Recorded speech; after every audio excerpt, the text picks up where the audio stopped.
Okay, hi! Meet the Eastons. What's going on? We back. We back. So sorry. Everyone who has been asking, look, we here.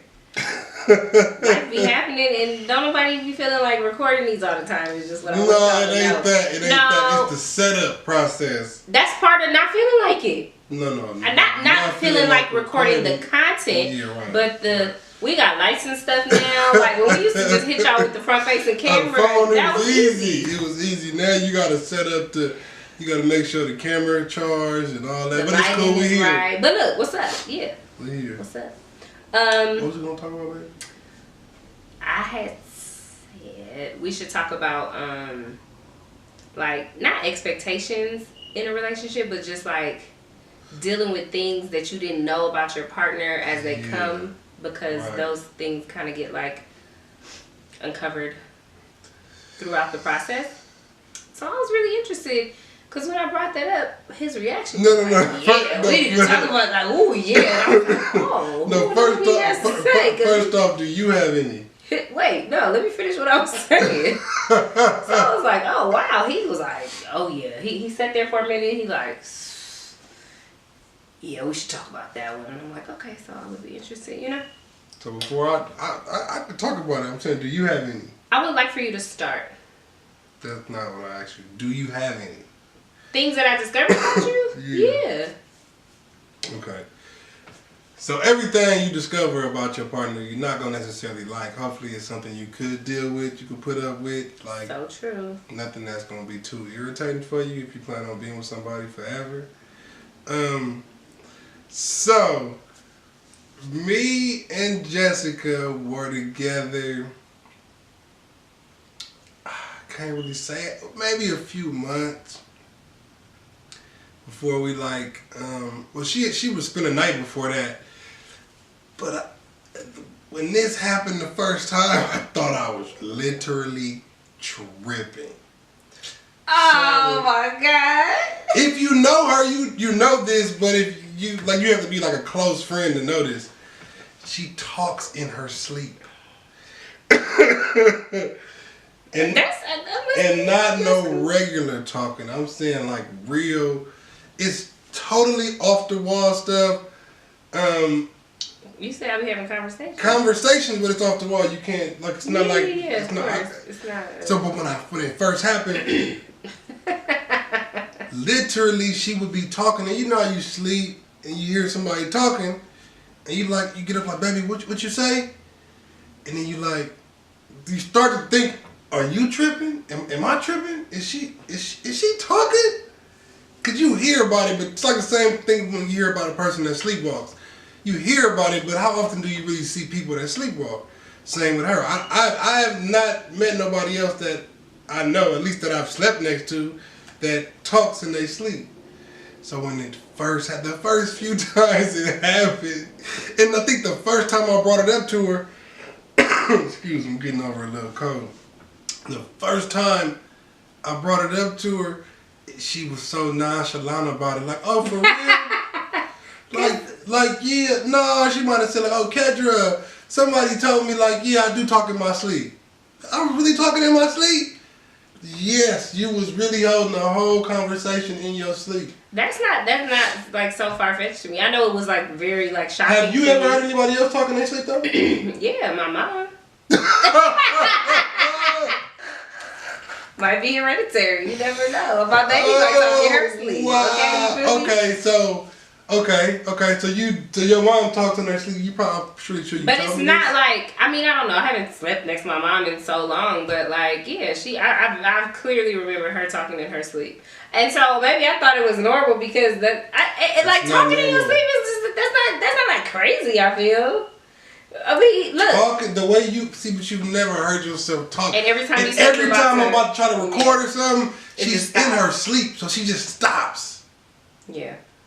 But it be. But did that bother you? Did it like make you feel weird, or were you like, is she kind of like, is something wrong with her? Is she crazy? Comment below and tell me who else talking in their sleep. It was a little bit weird to me, kind of, because you're talking in your sleep. Only time you hear about somebody talking in their sleep, it has like a negative connotation to it, like it usually comes from like a woman saying he was talking in his sleep about another woman or something like that. But I did that to you once. yeah, you tricked me though. I wasn't really talking, and I was bonehead. Deny. Life hack. Fellas deny. Relationship hack. Fellas deny. No matter what, talking in your sleep, and you know what you said. And then you tell on yourself. You tell on yourself. And then they don't tell you for a few weeks and said you wasn't really talking in your sleep, and you just found something else out there. Anyway. You can't say you wasn't saying what you was saying in your sleep. Deny. We're not talking about that. That's another later episode. You never know, because you don't know what my issue is. But talking in your sleep, for me that was sort of weird. So that's why I say that's something I can put up with. I don't really care. You know, usually I sleep hard enough to where I used to always wake up. Always. You be talking and that would always irritate wake me up. because then I would just always be getting woke up out of my sleep. I feel you. I never wake up like that now. Oh, because you mean you're I'm used to it. So it wasn't nothing. So mind you, what was unexpected for me wasn't nothing that was super huge or anything like that. But for other people, that y'all, you guys might have things that are way bigger than that. You know what I mean? Like you don't have nothing that's bigger. No, I feel like when we first hooked up, we thought you was gonna stay out all night and come in the house at 3, 4 in the morning. Are you serious? Yeah. Okay, what's the movie? You're a goer. You're a goer. That is absolutely not true. We have discussed this before, and You were a goer. I was just because I was a goer doesn't mean I was coming home late. Okay. That's a different thing. Do you have one? That's a different thing. Do you have something? We're not about to go off, I don't. Let me think. I think it's hard to like pinpoint. Like I may think of like something else too, but I think it's just a matter of like learning things about your partner or learning either ways they were taught or things that they just do or don't do, because I think it's so like when you read stuff and it's like look at the people around them or look at their parents or look at their like people are really molded by like who they were raised by, who they were around, etc. So one thing that I really didn't like is that you smoke cigarettes. That was my thing. Okay. I had said like when I first like even just in general, I was like, that's like, you make your list, like that's a deal breaker for me. Like I don't do cigarettes. Like you can't smoke cigarettes. So when we first started dating, he used to hide his cigarettes from me. Ooh, I hid cigarettes for a while. Yeah, and I never, it's not like I even smelled them, tasted them on his breath, anything. I made sure it wasn't. Because you was smoking at that time too, so it was like. Oh, yeah, I was. Yeah. So I was like, okay, he don't, like, I didn't think he smoked cigarettes. And then like slowly but surely, like a pack would show up. And then I remember one time in particular, we were going to his aunt's house in Fontana for his grandmother's birthday party. Okay.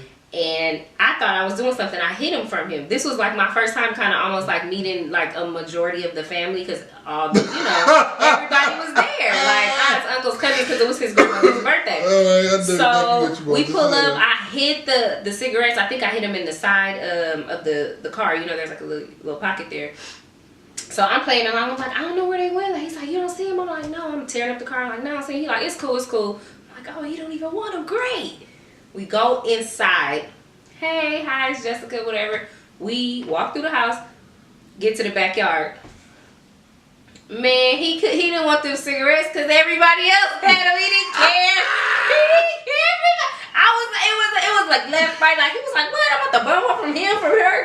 I was like, oh, my plan is whack number one. And then I was like, oh, okay. And I just say what I said in the beginning because like my mom was the same way where we would be like, cigarettes? Like, what? Cigarettes? No. But like, it's not, for him, it's like no big deal. Like, it is what it is. Everybody smokes cigarettes in our family.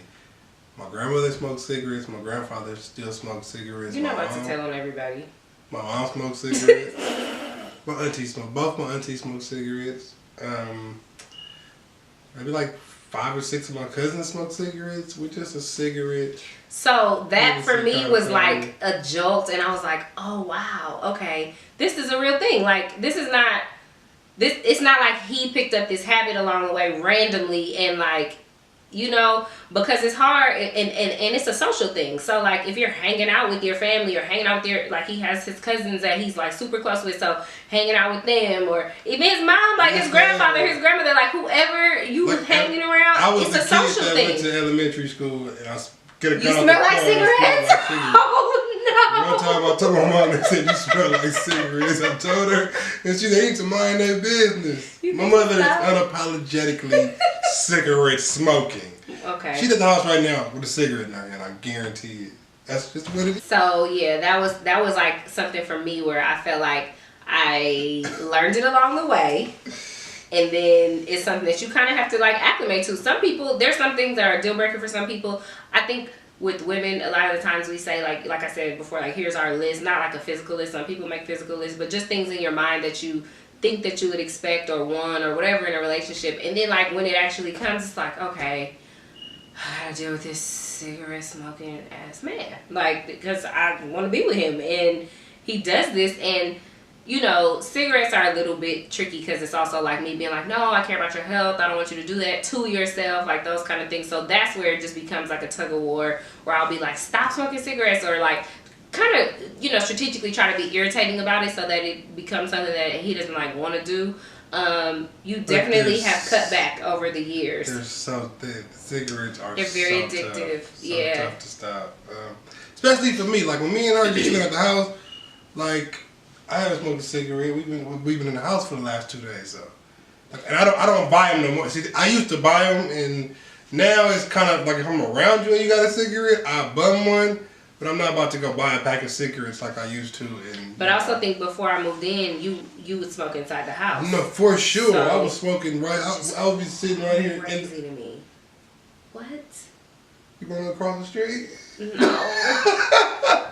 You know, but she didn't smoke in her house back. She didn't smoke nowhere but in the kitchen area. Mm-hmm. Now she's lighting up in the room. Look, we're not telling them. This is not the Tell Tracy show. No, but so that's like something, and I think I cut back on that smoking. She still talks in her sleep, but I guess these are things that, you know, we actually found out about each other that we could deal with. You know what I mean? And I think you have to, and you pretty much got to establish this from the beginning. If the things that you, or I won't say from the beginning, but when you find them out. Hopefully you're not finding out stuff 3-4 years into the relationship. That's just crazy. That means somebody has been not opening up, or they have not let themselves go in so long. Yeah. So hopefully these things come up within the first 6 months to a year of your relationship. That way you can figure out if that's something you want to deal with. Because, you know, I've heard of people going through different things or finding out something about their spouse or the significant other that's like total deal breaker stuff. But when you're in love with somebody at this point, it's like, did I fall in love with you, or did I fall in love with the person you were faking to be, or the person you know what I mean? So hopefully these things, you know, come up in your relationship early, and you can kind of figure out, do I want to deal with it? And hopefully it's not nothing. Me personally, I feel like if you have to fight with yourself too much about it, and it's still early, I think you might should let that go. This is just my opinion. You know what I mean? Because if you fighting with yourself a whole lot, like if it's something that you like, okay, like I'm sure for her with the cigarettes are nasty to people. Like people hate cigarette smokers. You guys can, okay, but anyway. Because my thing always was, but it's like you can't talk to someone who thinks of something in the way that they do. Meaning, like, I've always been taught, like, cigarettes are not good for you. They kill you. So, like, I'm like, what kind of sane person? Like, what are you doing? I don't understand. Like, this is crazy to me. But that's why they're so lucrative. Like, people, no one doesn't know at this point that that's what's happening. But, like, they're addicted. So, But apparently you saw it wasn't something that was like, once you start dealing with it, it wasn't like. And you kind of respected my boundaries with it. Like, you would never light up in the house like, hey, that's just me now. That's what I do. Like, you definitely, even in the car, like, it took you so long to, like, light up in front of me in the car. And I was like, what are you doing? You're like, I just really need to roll the windows all the way down and it's going to blow out and I'm going to drive fast. And I was respectful with my cigarette smoking. Yeah. But I still don't like it. But it wasn't something that I don't think you fought with yourself. Like, went in the room and was like, can I really deal with him smoking cigarettes? I asked myself that question. But were you fighting with yourself? No, I wasn't fighting with myself. I wasn't like, oh my gosh, should I leave? Should I stay? I was just like, can I deal with this? Like, I'm going to have to. I was like about to be at Costco. Like, I was like, do these Nicorette packages work? We went there too. We did that. The gum. We went there too, yeah. Jewels, trying to just do like the. But I was also willing to, like, okay, man, I'll try to quit. You know what I mean? I'm so far from what I used to be with smoking cigarettes. Yeah. But yeah, you know, hopefully you guys go through that early in your relationship. And look, I feel really strongly about, like, I don't know, I feel like we live in the age of just, like, not only so much information, but, like, transparency, and, like, people are in touch with their feelings and, like, being real deep and emotional and stuff early on, I feel like. So I just, maybe not, but talking. Like, asking questions, like, but that's the problem in most relationships. People communication. Don't talk. I know, and a lot of things only take time because people kind of start peeling back their layers. Like, how long? That's a good question though. Like, how long are you willing to? But you don't know. But you don't know exactly. I don't know. If we were together for like 5 years and then I found out that you had smoked cigarettes, had been smoking cigarettes, I would feel some type of way because I would be like, you're sneaky. Like, how did I not know anything? And you're too sneaky. Yeah, like, if you got something off over me, like, really for a really long time, that's what I was saying. Like, I wouldn't be cool with that at all. You haven't been able to let go in this long? Yeah. Who are you? Because, you know, when you in your early stages, you don't even want to do stuff like... nothing. You don't want to do nothing. You're not going to... We wasn't going to the bathroom. We wasn't going to the bathroom. Nope, not happening. My stomach is cramping left and right. Because when I hit that corner of Victoria... Oh, let them loose. I would wake up before you would go to my mama's house. My stomach used to be hurting when I would be over here. So I would be like, oh my God, you can't let anything out. Oh my God. And that's the worst. That's the worst. But we were still in that phase of like, I'm not about to do that in front of you. Like, now, after 3 years, and it's like, I've never heard you don't. Because I've heard, you know, one of the podcasts we listen to, I've heard somebody say, like, to this day, they've been married 20 plus years, and she won't, like, go in front of them or make it like a thing. She won't even pee with the door open, like nothing. Oh, like, she wants to maintain her sex appeal, which I feel and I get, but I also feel like there's a level of reality. But me as a man, you know, I'm not about to come in there while you're in the restroom, but I not that. No. But I mean, like pooping in the living room. Just like, I gotta poop. We're gonna talk some shit, but you gotta let that go. What you mean? Like, I'm gonna talk to if it stinks, like, you gotta let that out. That's the healthy thing to do. I don't know. We start talking about gas, but flatulence. In closing, what I would say is, hopefully you find out those little quirks or little things that are unexpected about your significant other early in the relationship. There's really no way for us to tell you, like, this is what you should do. There's absolutely nothing. The only thing you can do is just keep living and keep going along with this, learning this person. And be real, like, try to learn somebody. Like, ask questions and observe. Even if they're not saying stuff, they're going to do things. You're going to learn more things with them not saying things. You're going to learn so much about your significant other by just watching them interact in certain situations. But you have to be,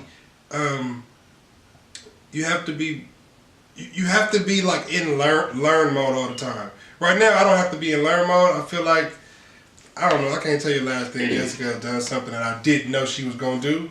Even if it irritated you. Even if it irritated you, I still knew he was going to do it. That's just, you know, but that's where you want to be at with your husband, wife, like boyfriend, girlfriend. Like you want to be in sync.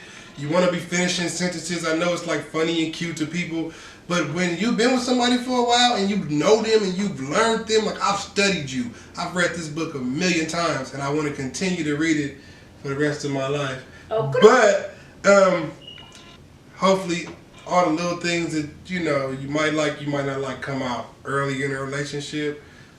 Try to make your significant other as comfortable as possible when you guys are first, starting to date.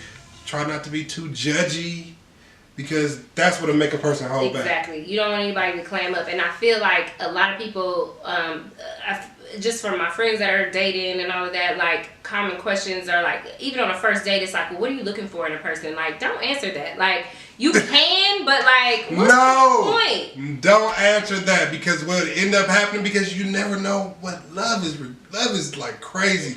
You end up falling in love with the total opposite of what you had on your list. Yeah. Like, you don't know what you like until it comes to you and you're like, oh, I kind of like this. Like, you may be like, oh, yeah, because, I mean, I feel like the common shit is like, he has to be funny and he has to, like, like, you don't know that that's what you think that's fun, because, like, you like to laugh, but what if he's over the top funny? Don't like, you know what I mean? And he irritates you because he's too goofy and you're like, oh, no, the clown. Right. It's just different things. So I just feel like you have to experience them. Again, we're still actually learning each other. Like, it's not to a shock value where it's like, that was so unexpected. Like, you did what? Like, most of it will be like, I kind of expected that. But it's like, it's learning, like, kind of like, because we're evolving, like we're getting older. Mm-hmm. So and we're changing too. So like halfway learning ourselves and figuring it out in the process. And I think that's what's really cool about like what Jeremy always says is like having a teammate, because you're growing, you're evolving together. And like sometimes people see things changing in you that you didn't even realize. Like what's really interesting to me is like my career progression. Like he has been so observant about little things that I'll get frustrated with along the way, like when I start a new job or if I'm in a new environment, and like he knows me so well that he is able to like bring me back down to zero if I get like frustrated or anything happens. He's always like, remember when this happened last time? Same exact situation. And I'll be like, okay, so sorry for the interruption one more time, but basically the whole point of me saying that was to say that you have that outside person. If you're in a long-term relationship, that person will start to learn you and know your behaviors and be able to kind of call you out on stuff or encourage you to be like, look, you already got this, you did it last time, you know how to do it. And I just think that that's really important. And I feel like we reciprocate in that way, because if I'm down and he's up, then he's down. Like, that's how it works with us, and vice versa. Like, I can tell immediately, Close it out. I know. He told me to close it out. I'm about to close it out. But close it out. In closing. All right, in closing. Thanks for joining us. Thank you for joining us, watching. You gotta say, we don't do forget appreciate you. You just said it. That's how you say it. Go say it. We really appreciate you for joining us, watching this. Like, subscribe, comment. Please give us thumbs feedback. Up. Share with the friends. Tell your friends. A lot of people say they love it. I want you to tell people about it too. Tell the world. And also, what was I gonna say? Like, comment, subscribe, thumbs up. I can't remember what I was gonna say. But anyway, do all those things. Oh, if you have questions or anything you want us to talk about, slide in don't slide in his DMs. I prefer you don't. Slide in mine and let me know what you have to talk about. You can do it on the Meet the Eastons page. That'll be easy for both of us. But we do appreciate you for watching. Should we keep going? No, because, so what I was about to say is we're going to do a whole episode dedicated to questions and stuff. So fill them up. Okay? Now go. Say we do appreciate. I already said we appreciate you. Bye. Bye.